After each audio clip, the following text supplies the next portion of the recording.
AP సచివాలయంలో CM Chandrababu సమీక్షిస్తున్నారు. ఇప్పుడు live చూద్దాం. చేశాం. దగ్గర 20 లక్షల కోట్ల రూపాయలు పెట్టుబడులు వచ్చాయి.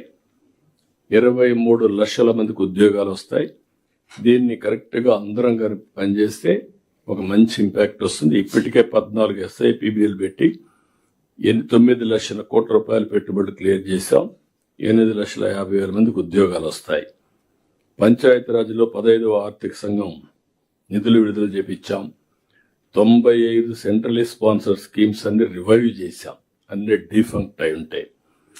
అదే మరి JJM అది కూడా అస్తవ్యస్తంగా ఉంటే ఈ మధ్య గవర్నమెంట్ ఆఫ్ ఇండియాకి రిప్రజెంట్ చేశాం.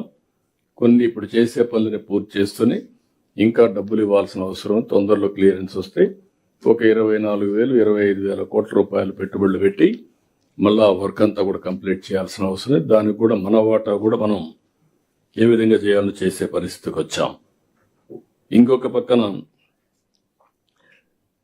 దీనివల్ల ప్రతి ఒక్క ఇంటికి కొళ్ళాయి ద్వారా నీళ్లు ఇవ్వాలనే సంకల్పానికి ముందుకు పోతున్నాం. విద్యా వ్యవస్థలో పెను మార్పులు తీసుకొచ్చాం. మెగా పేరెంట్స్ టీచర్స్ మీటింగ్ పెట్టాం. డొక్కా సీతమ్మ మధ్యాహ్న భోజన పథకం, సర్వేపల్లి రాధాకృష్ణ కిడ్స్, అదే మరి పారదర్శకంగా బదిలీలు, ఇవన్నీ కూడా మనం చేస్తూ ముందుకు పోతున్నాం. ఇంకొక పక్కన 2 సంవత్సరాల్లో మీరు చూస్తే గ్రోత్ కూడా రీజనబుల్ గా మంది పెరిగింది. కాన్స్టెంట్ ప్రైసెస్ లోని మనం వర్కౌట్ చేస్తున్నాం. లాస్ట్ ఇయర్ 8.27 మనం వచ్చాం. ఈసారి 9.88 వచ్చాం. డబుల్ డిజిట్ కూడా రీచ్ కావాల్సిన అవసరం ఉంది. అవన్నీ మనం ఇన్ కోర్స్ ఆఫ్ టైం. GSDPకి పర్ క్యాపిటల్ ఇన్కమ్, ప్రజలకు ఆదాయం పెరిగితే మెరుగైన జీవన ప్రమాణాలు ఉంటాయి. దానికి కూడా నిర్దిష్టమైన ప్రణాళిక పెట్టుకున్నాం. అవి కూడా మనం డిస్కస్ చేసుకుందాం. గేట్స్ ఫౌండేషన్, అదే మరి టాటా TCS ఇద్దరు కలిసి సంజీవని ప్రాజెక్ట్ తీసుకొస్తున్నాం.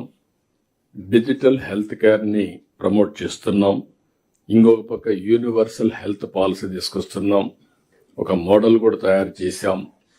అది కానీ మొత్తం చేయగలిగితే ప్రపంచంలోనే ఫస్ట్ టైం సంజీవని ప్రాజెక్ట్ ఒక గేమ్ చేంజర్గా తయారవుతుంది హెల్త్ లో. కేంద్ర పథకాలన్నీ పునరుద్ధరణ చేస్తున్నాం. హార్టికల్చర్కి పూర్వోదయ కింద లేకుంటే స్పెషల్ ప్రాజెక్ట్ కింద తీసుకుంటున్నాం. ఈరోజు దేశంలో హైయెస్ట్ హార్టికల్చర్ ప్రొడక్షన్ మనం ఉత్పత్తి చేయగలుగుతున్నాం. కానీ మన ఉద్దేశం ప్రపంచంలోనే హార్టికల్చర్ హబ్గా రాయలసీమ తయారు చేయాలని 9 జిల్లాలను పెట్టుకున్నాం. ఆ 9 జిల్లాల్లో వాటర్ ఇవ్వడమే కాకుండా నెక్స్ట్ లెవెల్ డెవలప్మెంట్ మనం తీసుకొని ముందుకు పోతున్నాం. ఇది కానీ సవ్యంగా చేస్తే దగ్గర మనం ఖర్చు పెట్టేది కానీ ప్రైవేట్ ఇన్వెస్ట్మెంట్ కానీ ఒక్క హార్టికల్చర్లో 1,00,000 కోట్ల రూపాయలు పెట్టుబడులు పెట్టాలనేది ఒక ఆలోచన. పోలవరం ఘాట్ని పెట్టాం. I'm very happy. ఎందుకంటే నేను ఆ రోజు కూడా సోమవారాన్ని పోలవరంగా చేసి దానికోసం ప్రయత్నం చేశాం. నా 5 ఏళ్లలో మీరు చూస్తే డయాఫామ్ వాల్ పూర్తిగా పోయింది. ఒక్కొక్కసారి ఎన్ని ఇబ్బందులు వస్తాయనేది ఇది ఒక క్లాసికల్ ఎగ్జాంపుల్. 440 కోట్ల రూపాయలతో డయాఫామ్ వాల్ పూర్తి చేస్తే దాన్ని కాపాడలేక మొత్తం డ్యామేజ్ అయితే మళ్ళీ కొత్త డయాఫామ్ వాల్ 1000 కోట్ల రూపాయలు పెట్టి మళ్ళా చేస్తున్నాం. ఈ నెల నెక్స్ట్ మంత్కి అది పూర్తి అవుతుంది. 2027 పుష్కరాల కంటే ముందు పోలవరాన్ని పూర్తి చేసి జాతికి అంకితం చేసే బాధ్యత మనం తీసుకుంటున్నాం. దీనికి సహకరించిన ప్రతి ఒక్కరిని మనస్ఫూర్తిగా అభినందిస్తున్నా, ధన్యవాదాలు తెలియజేస్తున్నా. అమరావతి ఈరోజు మనం చూస్తే ఎన్ని విధాలుగా విన్యాసాలు చేయాలని చేశారు. శ్మశానం అన్నారు, ఎడారన్నారు. ఎవరైతే భూమిని ఒక ఆదర్శంగా ఇచ్చిన రైతుల్ని హింస పెట్టారో, ఎగతాళి చేశారు. ఈరోజు దానికి కూడా లైన్లో పెట్టాం. పనులు ముమ్మరంగా అవుతున్నాయి. ఇప్పటికే మీకు క్లారిటీ వచ్చింది. ఇంకా 3 సంవత్సరాల్లో అమరావతి ఒక షేప్కు తీసుకొస్తాం. Most liveable city.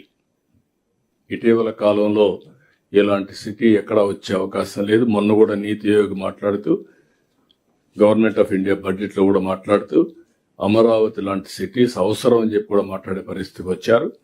కాబట్టి ఇది one of the best city కింద వస్తుంది.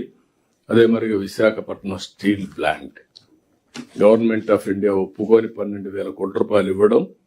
అదే సమయంలో I'm very happy and proud, first time మొన్నే 54 కోట్ల రూపాయలు క్యాష్ ప్రాఫిట్ కూడా వచ్చింది ఇది విశాఖపట్నం స్టీల్ ప్లాంట్లో. అంటే కంటిన్యూగా మనం పనిచేస్తే ఎలాంటి రిజల్ట్స్ వస్తాయో ఇదొక ఎగ్జాంపుల్. రేపు రాబోయే